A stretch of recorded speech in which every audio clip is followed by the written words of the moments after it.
I have breaking news to share with you today. A growing number of Americans may have to owe more in taxes this year. And this is due to a few factors, including receiving monthly benefits from federal programs. The Federal Reserve has also released new information regarding inflation and the economy.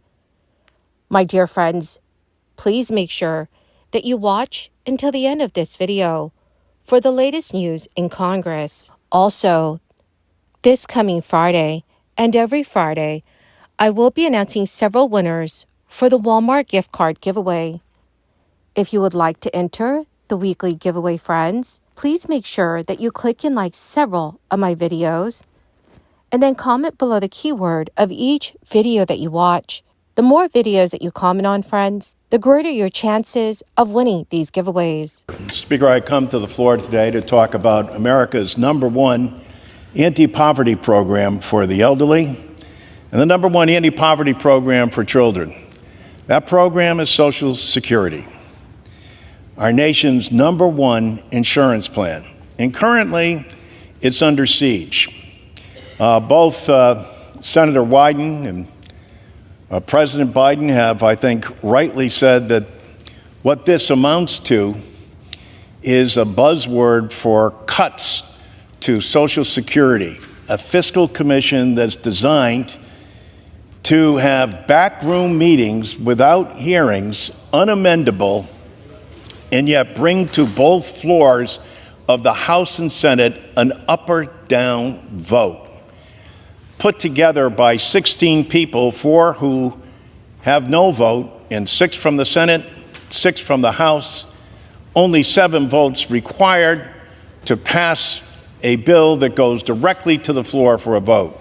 That is an abomination and derelict of duty on behalf of the House and the Senate, and I strongly oppose it. It's been 53 years since Congress has enhanced Social Security. These are your brothers and sisters, your family members, your neighbors, the people you go to church with. This money comes directly back to every single congressional district and your community and goes to help people. The average Social Security check is $18,000 for a male, $14,000 for a female, and there are 5 million of our fellow Americans who get below poverty level checks from the government, below poverty level checks, because Congress hasn't taken the responsibility. We have a plan to change that. We put our plan out on the floor. Contrast that with a behind closed door study. How about we do something for the American people like vote, Mr. Speaker? Vote on something that is essential to their livelihood. And as you know, Mr. Speaker, Social Security isn't just a pension plan. More veterans rely on Social Security disability than they do on the VA, and it's spousal and dependent coverage as well that we're providing. Even President Trump has gone so far as to criticize Nikki Haley and say, hey, listen, this idea of raising the age, which the Republican Study Committee calls for, is cutting benefits in Social Security. You listen to Donald Trump on everything else. Let us hope that you understand in what he's talking about here in terms of gutting Social Security and causing across-the-board cuts to a vital program that every single American needs. Tax season is here, and if you are lucky, you might receive a refund after filing. But luck is not the sole factor determining this. Certain events can indicate whether you will receive money or owe taxes. Mark Stieber, the Chief Tax Information Officer for Jackson Hewitt Tax Services, explains that reasons for owing taxes instead of receiving a refund include not withholding enough on your W-4, changes in income, adjustments to contributions in your FSA or HSA, or withdrawals from your retirement account. Life changes like starting a new job, getting married, or having a child can also affect your taxes. According to tax experts, forgetting to fill out a Form W-4 after such changes may result in withholding too little. Bonuses, severance pay, or moving cost payments are subject to income taxes, and different federal withholding rules apply based on the amount you received. During the crisis, unemployment compensation was initially non-taxable, but that changed. States usually don't withhold taxes on unemployment benefits, potentially leading to owing taxes during tax season unless you request withholding. According to the Hill, health savings accounts and flexible spending accounts are tax-free when used for eligible healthcare costs. However, using these funds for non-healthcare expenses can lead to owing taxes. Adjusting your contributions between 2022 and 2023 may also impact your refund.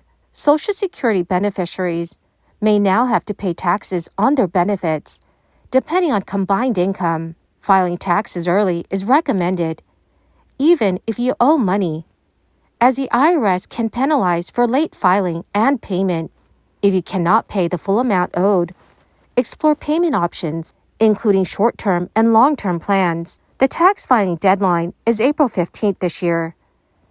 Even if you don't get a refund now, inflation adjustments to tax code in 2024 may affect future refunds, and these changes, including alterations to the standard deduction and income brackets, could already be reflected in your paycheck. Federal Reserve Chair Jerome Powell stated in a recent interview that the Fed plans to reduce interest rates 3 times this year, starting as early as May. Powell emphasized the strength of the job market and the economy, indicating no signs of an impending recession. Powell's remarks during the interview echoed his statements from a Wednesday news conference. That was following the Fed's decision to maintain its key interest rate at 5.4%, a 22-year high. The Fed had raised rates 11 times since March 2022 to combat inflation, making loans more expensive for consumers and businesses. Powell reiterated that the March meeting might be too soon for a rate cut, with most economists expecting a first cut in May or June. So with inflation easing, the majority of the Fed's policy setting committee members believe rate cuts this year are appropriate.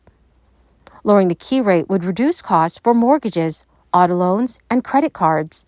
In December, Fed officials projected 3 rate cuts in 2024, aiming for a benchmark rate of about 4.6% by the end of this year. Powell indicated this forecast likely still aligns with policymakers' views. Inflation, which was measured at 2.6% in December, compared to the previous year, has been cooling. Powell also attributed the earlier inflation surge to crisis-related disruptions, such as changes in spending habits and global supply chain disruptions. He acknowledged the Fed's misjudgment in anticipating short-lived inflation and admitted they should have raised rates earlier.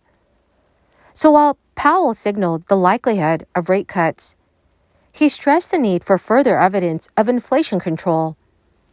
Despite unexpected job growth in December, Powell affirmed the strength of the U.S. economy without the anticipated rise in unemployment and weak growth that some economists thought necessary to curb demand and slow inflation. Michelle Bowman, a Fed Board of Governors member, mentioned that once inflation is under control, it would eventually be appropriate to consider rate cuts. Well, my awesome and amazing friends, that is the end of my daily stimulus update video for today. Dearest friends, thank you so much for being part of this community. To say thank you, I will be announcing several winners for the Walmart gift card giveaway. If you would like to enter the weekly giveaway, friends, please click and like several of my videos and then comment below the keyword of each video that you watch. The more videos that you comment on, friends, the greater your chances of winning these giveaways. Thank you, and have a wonderful and very blessed week.